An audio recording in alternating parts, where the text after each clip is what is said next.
할렐루야, 조나치입니다. 오늘 계시의 말씀 통해서 힘을 얻고 승리하는 신앙생활 하시기를 주님의 이름으로 축복합니다.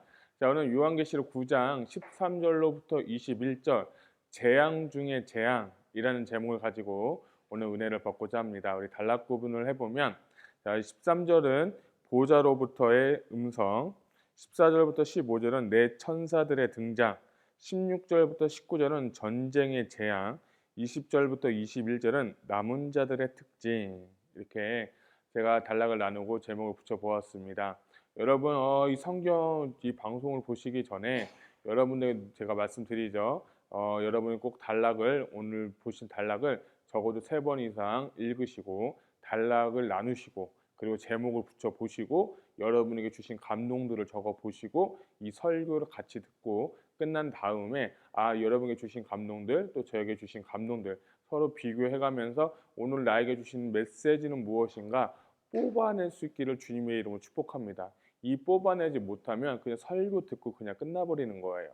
그렇기 때문에 제가 여러분께 말씀드리는 건 반드시 3번 이상 읽고 들어주시기를 부탁드립니다. 만약 안 들으면, 안 읽으시면 그냥 다른 설교 들으셔도 됩니다. 저보다 더 훌륭하신 목사님 설교도 많고, 제가 원하는 것은 여러분들의 말씀을 훈련해서 기경해서 여러분의 심령에 새기는 것이 저의 목적이고 목표입니다. 그러니까 단순하게 여러분의 귀를 즐겁게 하는 것, 계시록이라는 것 때문에 그렇게 보지 않으셨으면 좋겠습니다. 자, 우리가 요한계시록 이제 9장을 계속 보고 있는데요. 초반부에 보면 이 5번째 나팔에 대해서 말씀을 드렸습니다. 5번째 나팔을 불 때 한 천사가 타락해서 무저갱의 열쇠를 받았더라. 그 무저갱을 여니까 2가지의 재앙이 나오죠. 하나는 연기의 재앙이 나오고 하나는 황충의 재앙이 나오고, 특별히 황충의 재앙이 조금 더 나오면서 황충들의 이름이 나와 있어 그들의 이름은 아볼론, 아비루본이라서 파괴자 또는 심판자다라고 하면서 그들이 죽고 싶어도 죽지 못하는, 영적으로 육신적으로 정신적으로 고통당하는 그때가 바로 5번째 나팔이다라고 제가 말씀을 드렸습니다. 자, 이제 6번째 나팔을 볼 텐데 제가 여러분께 질문 다시 한번 해볼게요. 6번째 그 6번째 나팔의 클루는 무엇입니까? 그거는 지진과 전쟁입니다. 전쟁과 지진인데 우리가 6번째 인도 보게 되면 6번째 인에도 하늘에 그 재앙이 있어서 많은 자들이 두려움을 떨고 있었죠. 자, 오늘 나팔을 보면 이 나팔 여러분 다 읽으셨겠지만 이것 가운데 나타나는 클루는 뭐냐면 전쟁이 시작이 되는 것입니다. 자, 요한계시록에 보게 되면 3가지의 전쟁이 나옵니다. 3번의 전쟁 나오는데 오늘 읽은 9장에서 유브라데스 강 전쟁, 그리고 19장에 예수님께서 재림하실 때의 그 남은 자들과의 그 전쟁, 그리고 20장에 가서 백보자 심판 전에 하나님 나라 이전에 영적인 전쟁들이 일어나게 되는데, 오늘 나온 전쟁은 사람들과 사람들의 싸움이 되겠고, 하나님께서 허락하시고 특별히 어떤 권력들, 나라의 큰 왕들이 사탄의 충동을 받아서 전쟁을 일으키는 그 전쟁이 어떤 전쟁이냐? 바로 유브라데 강 전투가 되고 전쟁이 되겠습니다. 이런 배경을 보고 우리 같이 한번 봤으면 좋겠습니다. 13절 보면 6번째 천사가 나팔을 불매 내가 들으니 하나님 앞 금제단 넷불에서 한 음성이 나서. 자, 오늘 13절을 보니까 이 6번째 나팔의 출처가 나오고 있습니다. 그 출처는 어디냐면 하나님 앞 금제단이라고 하는데, 이 금제단이 어디에 나왔냐면 출애굽기 30장 1절로부터 3절을 보게 되면 너는 분향할 단을 만들지니 곧 조각목으로 만들되 장이 1규빗 광이 1규빗으로 네모 반듯하게 하고는 2규빗으로 하여 그 뿔을 그것과 연하게 하고 단 상형과 전후 좌우면과 뿔을 정금으로 싸고 주위에 금태를 두를지며 라고 했는데, 형막에 보면 번제단이 있고 금향로가 있다고, 성소에 있다고 했습니다.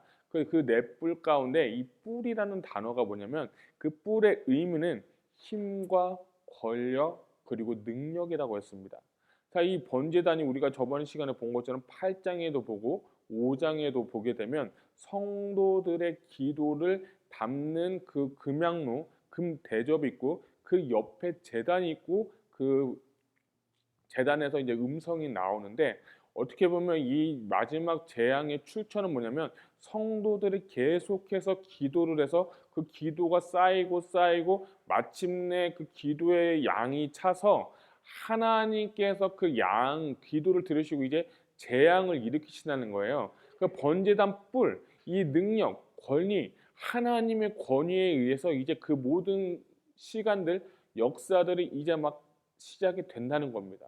그래서 이 말씀을 귀하게 여기고 우리가 중요하게 볼 것은 이 말씀이 번제단에서 제단의 뿔에서 음성이 나왔다. 이것을 여러분 보셨으면 좋겠어요. 이 음성이 나서 이제 14절에 보니까 나팔 가진 여섯째 천사에게 말하기를 큰 강 유브라데에 결박한 네 천사들을 놓아주라. 그러니까 유브라데 강이라는 것이 여기서 실제적인 강이 될 수도 있고 그 실제적이지 않고 상징적인 강일 수도 있는데 좀 보겠지만 이 강 주위에 네 천사가 있는데 이 네 천사가 바람을 놓아주라. 그러니까 여러분 성경에서 말하는 이 바람의 의미는 전쟁을 의미하는 거예요. 우리가 보진 않았지만 7장에도 마찬가지로 네 천사가 나오는데 오늘은 11장에 나오는 이 천사들 이 네 천사가 바람을 잡고 있었어요. 그 결박한 천사들이 바람을 놓아주니까 큰 바람을 놓아주니까 유브라강에서 이제 전쟁이 시작이 되는 것을 볼 수가 있습니다. 자, 우리가 좀 정리하고 넘어갈 것은 유브라데스 강은 그럼 어디에 있느냐? 이 유브라데스 강은 그 당시 로마에서 볼 때 서쪽에 보면 헬라, 그리스, 로마, 그리스도 의미하거든요. 그쪽에서 이 유브라데스 강을 넘어서 로마에 쳐들을 수 없고 반대로 로마도 그 강을 넘어서 헬라권에 있는 그리스에 갈 수도 없는 것처럼 헬라 문화와 로마 문화의 하나의 경계를 또 의미하고 있습니다. 그리고 그들은 만나서도 안 되고 만나면 안 된다. 그래서 마지막 때에 이들이 만난다는 것은 마지막 때에 만날 것이기 때문에 어쩌면 전쟁을 또 의미한다고 합니다. 그래서 그것을 볼 때 이제 이 유브라데스 강을 영적으로 표현하면 이제 어떤 학자들은 이렇게 얘기해요. 그 유브라데스 강에서 에덴 동산이 시작되었다. 이런 이야기도 합니다. 그래서 이것은 영적인 곳인데 여러분 우리가 잘 알듯이 이 에덴 동산에서 아담과 하와가 선악과를 이렇게 먹고 쫓겨났잖아요. 하나님은 그 도성, 하나님의 영적인 곳이다라고 하고 또 지리적으로도 볼 때 창세기 11장에 보면 바벨탑 사건을 여러분 알고 계실 것입니다. 바벨을 쌓을 때 바벨탑 쌓은 장소가 어디냐? 그곳이 바로 유브라데스 강이다. 이렇게도 보면 좋기 때문에 영적으로 볼 때 아주 중요한 중심지예요. 그리고 또 지리적으로 볼 때 이스라엘을 볼 때 이 유브라데스 강을 중심으로 동서 남북을 또 다 막을 수가 있습니다. 그러니까 이 유브라데스 강이 열리면 동쪽에서는 이 유럽이 오고 이 북쪽에서는 터키나 러시아가 오고 동쪽에서는 이 중국이 들어오고 남쪽에서는 아프리카나 이런 예멘 등 중동에서 올라오기 때문에 이 유브라데스 강이 열리다는 그 성경적, 지리적, 영적인 의미는 하나의 어떠한 패권을 갖고 싸우게 되는 것을 의미할 수가 있습니다.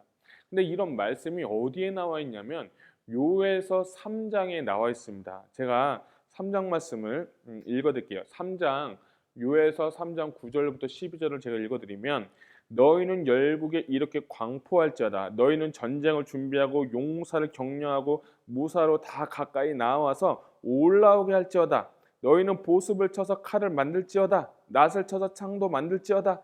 약한 자도 이르기를 나는 강하다 할지어다. 사면의 열구가 너희는 속히 와서 모일지어다. 여호와여 주의 용사들로 그리로 내려오게 하옵소서. 열국은 동화의 여호사박 골짜기로 올라올지어다. 내가 거기 앉아서 사면의 열국을 다 심판하리로다. 아멘. 그러니까 요엘서에도 3장 9절에서 12절에 말씀하고 오늘 나와 있는 이 요한계시록 6장 하반부에 여섯 번째 나팔하고 유사한 게 오는데 이 유브라데스 중심에서 이스라엘 중심에서 열국에서 이스라엘을 쳐 부수기 위해서 이제 마지막 때 온다는 겁니다. 그런데 참 신기한 것은 이 모든 전쟁은 다 하나님께서 이기게 하시는 겁니다. 할렐루야. 그들은 이 이스라엘 중심으로 여호사박 골짜기에 모이게 해서 그들을 다 쳐서 없애버린다는 거예요. 그러니까 하나님이 이스라엘 지켜주시고 남은 자를 지켜주시겠다. 이 말씀을 오늘 우리에게 주시는 것입니다. 그래서 오늘 나와 있는 이 유브라데스에 결박한 천사들이 놓아줌에 이제 전쟁이 시작되는데 자 봅시다. 15절을 볼까요? 내 천사가 이제 놓았으니 그들은 그년 월, 일, 시에 이르러 사람 3분의 1을 죽이기로 준비된 자들이나. 이 마지막 때에 어떤 한 흑암의 세력, 어둠의 세력들이 이제 이스라엘과 택한 자들을 위해서 이 전쟁을 준비하고 있다는 겁니다. 마지막 때 이제 전쟁을 준비해서 어떠한 이 믿는 사람과 믿지 않는 사람들, 이스라엘과 열방의 전쟁, 또는 믿는 사람들과 믿지 않는 사람 열방의 전쟁. 다섯 번째 나팔에 제가 말씀드렸던 것처럼 이들의 성령의 아닌 악령에 정말 충동되어서 이들이 이제 전쟁을 막 일으키는 거예요. 막 정신이 미치고 이 사람들이 완벽하게 영적으로 정말 정신적으로 황폐하는 그때 이 사람들이 결국에 마지막으로 할 수 있는 게 뭐냐? 그 탈출구가 뭐냐? 전쟁을 한다는 거예요. 이제 점점 전쟁을 하는데 그 수가 마병대의 수가 2만만이니 내가 그들의 수를 들었노라. 2만만이라는 것은 여기 영어로 보니까 200 million이라는 거예요. 약 2억만이라는 숫자라는 건데 2억만이라는 그 숫자가 온다는 거예요. 이게 상징일지 아니면 진짜 실제일지는 모르겠으나 어쨌든 준비돼서 많은 사의 그 군대가 와서 이스라엘과 전쟁을 하고 마지막 또 전투를 또 하겠다. 이것을 보셨으면 좋겠습니다. 자, 그런데 여러분께 드리고 싶은 말씀은 이 사람들이 어디서 왔나는 많은 성경 학자들마다 좀 다르지만 대부분이 지목하는 나라는 중국이라고도 의미합니다. 그리고 중국 플러스 러시아를 또 의미합니다. 상식적으로 보면 중국의 인구가 많이 있거든요. 중국에 뭐 7억, 8억 뭐 이렇게 얘기를 하는데 그 수의 2억만이라는 것을 감당하기 위해서는 2억이라는 숫자를 감당할 만한 나라는 중국밖에 없다. 그리고 플러스 러시아가 온다. 그러니까 보게 되면 저도 이것을 지지하는 이유는 뭐 코로나 바이러스의 중심지도 중국이었고 제가 연구를 해보니까 흑사병이 이 유럽에서 돌 때도 그때 들쥐들 무역에 의해서 들쥐들에 의해서 흑사병이 유럽에 시작되었는데 그 흑사병의 원인의 그 나라도 중국이었어요. 그러니까 뭔가 중국이 일을 꾸미고 있다. 그러니까 뭐 유튜브를 또 보게 되면 중국에서 뭐 약간 그 음모론이겠지만 그 중국에서 지금 마지막 때에 위한 뭐 준비를 지금 다 해놨다. 뭐 이런 얘기를 하는 거 보면 상당히 좀 신빙성이 있어요. 그렇지만 그것이 다 맞는 것은 아니지만 어쨌든 수억의 군대가 와서 전쟁을 하고 치러 왔다. 이렇게 보셨으면 좋겠습니다. 자, 17절 보니까 이 같은 환상 가운데 그 말들과 그 위에 탄 자들을 보니 불빛과 자줏빛과 유황빛과 호심경이 있고 또 말들의 머리는 사자머리 같고 그 입에는 불과 연기와 유황이 나오더라. 나오고 있습니다. 자, 이 17절을 좀 보게 되면 여러분 17절에 나오는 클루는 전쟁에 대한 클루는 말이에요. 여러분 우리가 요한계시록에 네 번째 인, 네 개의 인을 볼 때 다 네 말에 나왔잖아요. 말의 뜻은 뭐냐면 전쟁을 의미하는 거예요. 그래서 네 번째 인은 우리가 영적 전쟁이라고 표현했고 여기에 17절에 보게 되면 그 당시 1세기 유대인들 원독자들에게 말은 전쟁을 상징하는 거예요. 그리고 그 전쟁에 의해서 이들의 갑옷에 있는 그 빛들도 있고 마지막에 보면 불과 연기와 유황이 나오더라.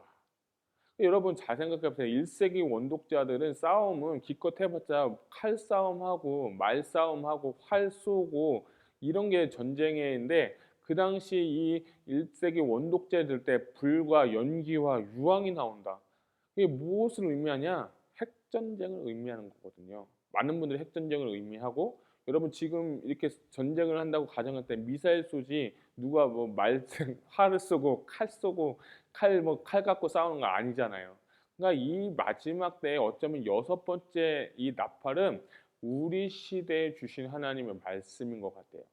그래서 시대가 갈수록 요한계시록을 풀 수는 없지만 우리에게 이 요한계시록이 축복인 이유는 우리는 모든 세대를 살고 있기 때문에 이 말씀을 이제 우리가 해석할 수가 있는 거예요. 불과 연기와 유황. 1세기 원독자들 심지어 그 처음 받은 요한도 어쩌면 몰랐을 거예요. 그렇지만 우리는 이제 이것이 어떤 전쟁이다? 핵전쟁이 될 가능성이 높다. 이렇게 보시면 좋겠습니다.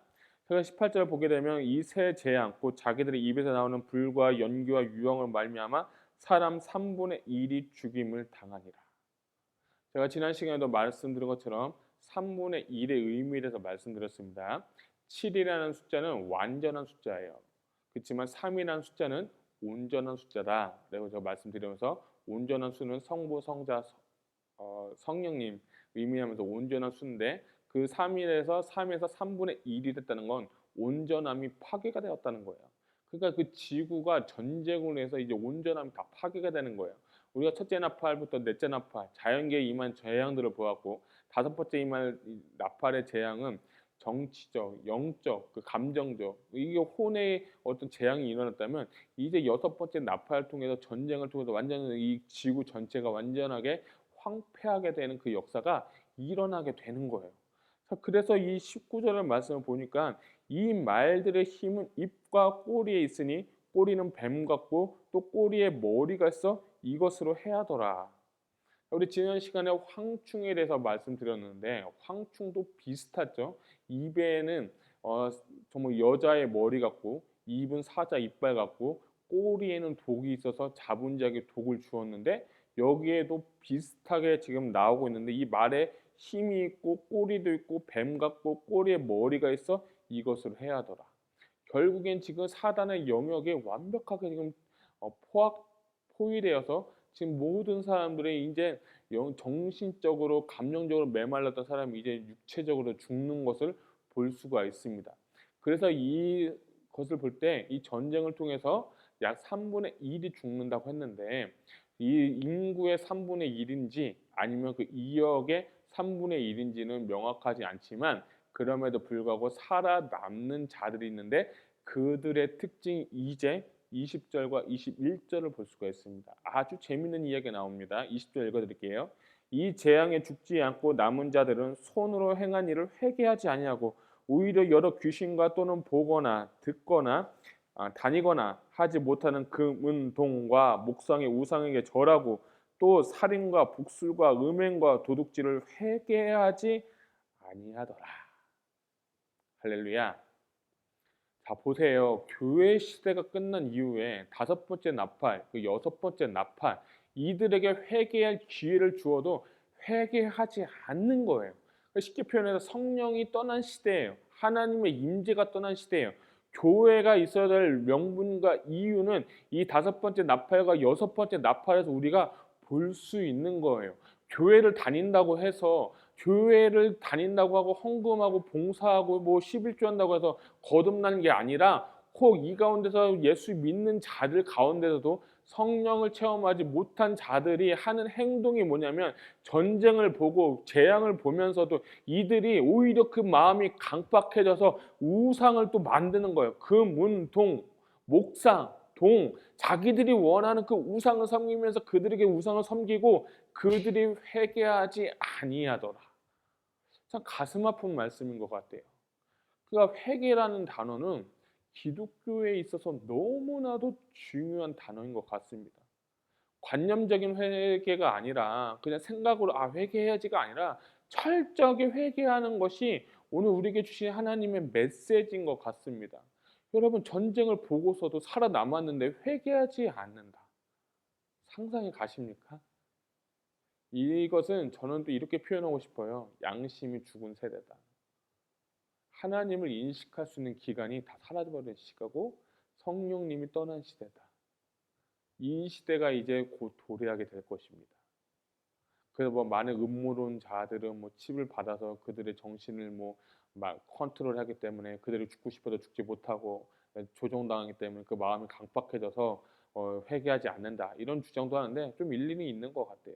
1세기 원독자의 관점을 때 불과 유황과 그리고 연기 이 핵폭탄과 같은 전쟁이 이제 일어나는데 그때의 사람들이 회개하지 않는다라고 이야기하고 있습니다. 사랑하는 귀한 성도 여러분, 이제 우리는 무엇을 해야 될까요? 이런 시대가 올 때 우리는 할 수 있는 것이 제 생각에는 없을 것 같습니다. 여러분이 이런 환난의 시간에 순교를 당해서 하늘나라에 가거나 아니면 여러분이 하나님을 피할 길을 주셔서 이 환난의 시대를 심판의 시대를 재앙의 시대를 넘어갈 수도 있습니다. 그러면 우리가 있는 시대는 우리가 할 수 있고 전도할 수 있는 시대는 이 시대밖에 없다는 거예요. 이 시대 가운데 우리는 욕을 먹어도 비난을 받아도 복음을 전하고 성령을 경험하게 될 줄 저는 믿습니다. 사랑하는 귀한 성도 여러분, 저와 여러분 가운데 이러한 도전이 오늘 내 마음 가운데 불붙듯 일어나기를 주님의 이름으로 축복합니다. 가까운 자녀로부터, 가까운 가족에게, 그리고 친구들에게, 친족들에게 복음을 전하십시오. 욕을 먹어도 괜찮습니다. 비난받아도 좋습니다. 이 자들이 천국이 아니라 지옥에 갈 걸 보면서 안타까운 마음을 가지고 복음을 전할 수 있기를 주님의 이름으로 축복합니다. 이제 완벽한 재앙의 중에 재앙이 이제 시작이 될 것이고 이제 모든 것이 다 황폐해졌을 때에 주님은 이제 재림하게 되시고 다시 천년 왕국을 일어나게 될 것입니다. 사랑하는 귀한 성도 여러분, 이겨내시길 바랍니다. 오늘 말씀을 가볍게 여기지 마시고 듣고 여러분이 행동하시기를 주님의 이름으로 축복합니다. 하나님 말씀은 실제입니다. 실제되는 말씀이 우리의 눈과 손으로 보지 않았기 때문에 경험되지 않았기 때문에 모르는 것이지 이제 우리가 어쩌면 이러한 환경도 볼 수도 있다는 것을 생각하시고 기억하시고 복음을 전할 수 있는 오늘 귀한 하루가 되시기를 주님의 이름으로 축복합니다.